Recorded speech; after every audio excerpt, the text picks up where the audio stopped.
The sport has changed so much in the time I've been involved.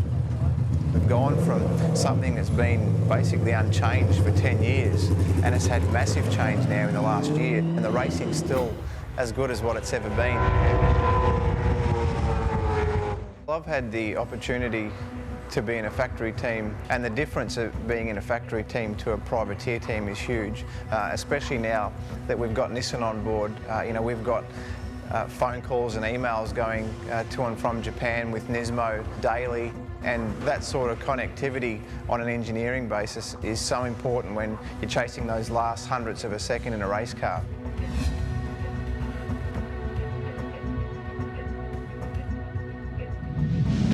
We'd done quite a lot of research on what would be a good engine to fit in a V8 supercar. We identified the Nissan VK56. It turned out that the new Nissan Patrol has got the exact same engine. So it's really ended up all gelling together perfectly. We started to do a little bit of research and development on that engine to see whether we thought it could be reduced to a 5-litre and still make enough horsepower to be competitive. I definitely think this is history in the making. 18 months ago, this engine didn't exist in its race form, so we've taken the block and the cylinder head out of the Patrol, and then we've had to design everything around it to either fit in the car or to produce better performance. There's about 12,500 hours in design to get to the point where we could finally hit that starter button for the first time. Almost too scared to turn the ignition on. When they hit the button the first time, the thing started instantly. That was probably one of the most special moments I've had. It was a pretty cool thing.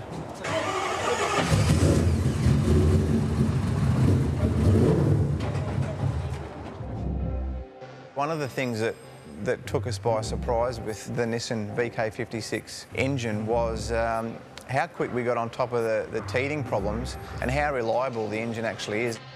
This engine in the race car only revs to 7,500, but it's just screaming out to rev to 8.5 or 9,000 revs, and that did surprise me how robust it is, because we're talking about a road car based engine versus an engine that's been developed for motorsport for 25 years.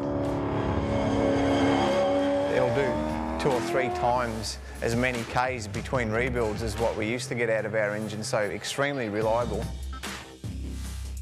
We have a chassis with the Nissan Altima on it that you can go into a showroom and buy, and then you can look right next to the Altima at the Nissan Patrol and see the engine that's in our race car as well. So the amount of DNA that we've actually got in our race car out of a showroom is massive. It's probably more than any other team in the category.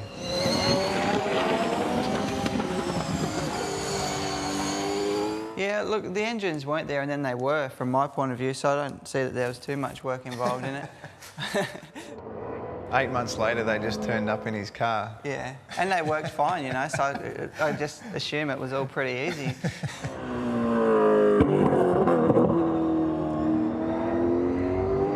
Running a race team with my brother Todd, to be honest, it's a lot of fun. We've been doing it now for, what, like 6 years, and it's been a lot of tough times. When we first started, it was one of those things where we knew it was going to be a lot of work, and maybe 1 or 2 years in, we could, you know, it'd be a 3-day-a-week thing to keep an eye on things, and it went from sort of a 5-day-a-week thing to 6 and 7.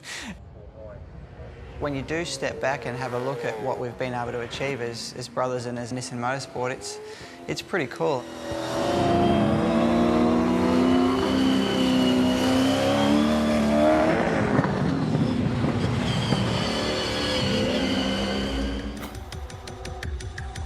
A lot of racing enthusiasts always ask you, what car do you drive away from V8 Supercars? And they always expect an answer like a GTR or, something performance-based. And they're always very surprised when I mention that I drive a Nissan Patrol.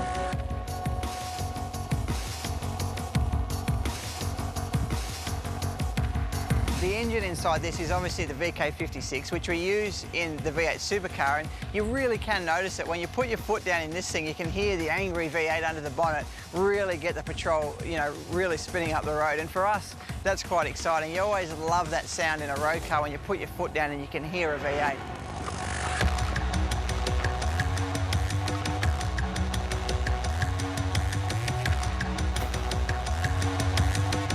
taking this, you know, up into the high country, people look at you like, what are you doing down here with that? You know, they expect you to be in the city, and that's what's the good thing. You don't need to have a really agricultural or looking forward drive to be able to handle those river crossings and those rocky embankments and so on. You can still do it in style.